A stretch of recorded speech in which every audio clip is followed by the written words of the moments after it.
ان الذین اتخذوا العجل، موسیٰ پیغمبر کی قوم میں جن لوگوں نے بچھڑے کی پوجا شروع کر دی، سینالہم غضب، ان کو عنقریب پکڑ لے گا سچے مالک اللہ کی طرف سے غضب، غصہ، عذاب، من ربہم، ان کے رب کی طرف سے، وذلہ، انسلٹ، ان کو ذلیل کیا جائے گا، فی الحیات الدنیا، اس دنیا کی زندگی میں، وکذالک نجزی المفترین، اللہ کے تعلق سے، رب کے تعلق سے، اللہ کی عبادت، پوجا، پرستش، بندگی، غلامی کے تعلق سے جو جھوٹ گڑھے گا اور کہے گا کہ مورتی بنا کر یہ اللہ ہے، یہ سچے مالک کا روپ بتاتی ہے، ہاں سچے مالک کی طرف دھیان لے جاتی ہے، تو وہ سب جھوٹ گڑھنے والے ہیں۔ وَكَذَلِكَ نَجْزِي الْمُفْتَرِينَ، اللہ کے تعلق سے جھوٹ گڑھنے والوں کو ایسی ہی سزا ملتی ہے۔ وَالَّذِينَ عَمِلُوا السَّيِّئَاتِ، جنہوں نے برائیاں کی، ثُمَّ تَابُوا، پھر توبہ کر لیا۔ موسیٰ پیغمبر کی قوم میں بچھڑے کی پوجا جنہوں نے کی، بعد میں سچی پکی اچھی توبہ کر دی، من بعدہا، اس کے بعد، وآمنوا، اور اپنے گیان ایمان کو بنا لیے، جو الواح تختیاں آپ لے کر آئے تھے دوبارہ اللہ نے دیا، اس کو جب لے کر آئے، اس کو سیکھ کر پڑھ کے اس گیان ایمان پہ خود بھی چل کے لوگوں کو اس کی طرف بلانے لگے، ایمانی اور گیانی بن گئے۔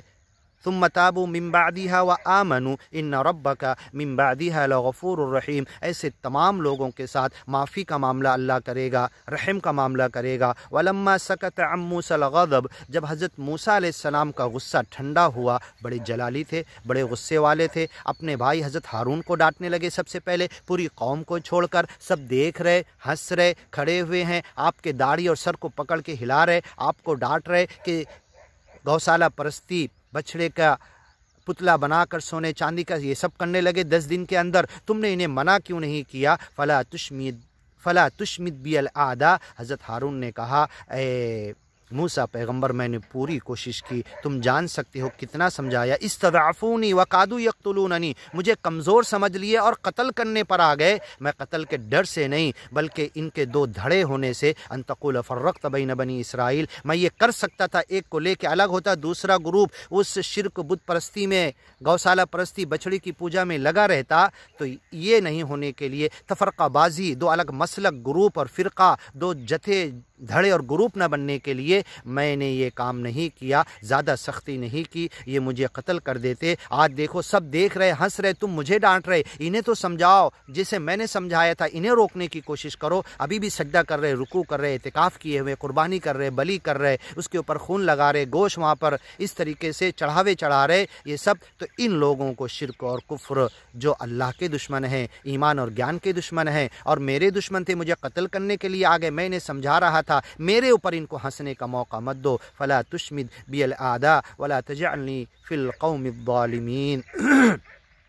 ولما سکتا، جب یہ بات سنے حضرت موسیٰ علیہ السلام کا غصہ ٹھنڈا ہوا اور اپنے قوم کی طرف التفات کیے، اخذ الالواح، تو دوبارہ جب آپ اپنے ہاتھ میں بڑے ادب اور احترام قرآن کا کرو، اللہ کی مذہبی آسمانی کتابوں کا کرو، ہر نبی رسول پیغمبر کرتا تھا، بڑے ادب احترام سے دونوں تختیاں اپنے ہاتھ میں پہاڑ سے اترتے ہوئے لے کر آ رہے تھے، لیکن شرک، کفر، اگیان کا راستہ، بت پرستی، اس پر چڑھانا دیکھ کر اتنا غصہ آنا چاہیے کہ تختیاں جس کا ادب احترام کرتے تھے اس کو پھینک دیا، وَأَلْقَى الْأَلْوَاحَ، اسے چھوڑ دیا، پھینک دیا، زمین پہ گر کے وہ تختیاں ٹوٹ گئی۔ وَلَمَّا سَكَتَ عَن مُوسَى الْغَضَبُ، تو شرک، بت پرستی، کفر، اگیان کا راستہ اتنا ناپسندیدہ ہونا چاہیے کہ اس کے آگے کتاب کا ادب اور احترام سے زیادہ بڑھ کے اہم مسئلہ وہ ہے۔ آپ نے کتاب کو پھینک دیا، ٹوٹ گئی تختیاں، ختم ہو گئی توریت، جس کا ذکر فیہا حکم اللہ، ہدی و رحمہ، ضیاء، روشنی ہے، ہدایت ہے، نور ہے، یہ سب اللہ نے کہا، اسے چھوڑ دیا، توڑ دیا، پھینک دیا آپ نے، صرف اس لیے کہ قوم گمراہی میں چلی گئی۔ تو گمراہی سب سے زیادہ اہم ہے، گمراہی کو لینا، اس کی طرف بھاگنا، اور وقتی طور پر بس یہ کتاب کے احترام کے پیچھے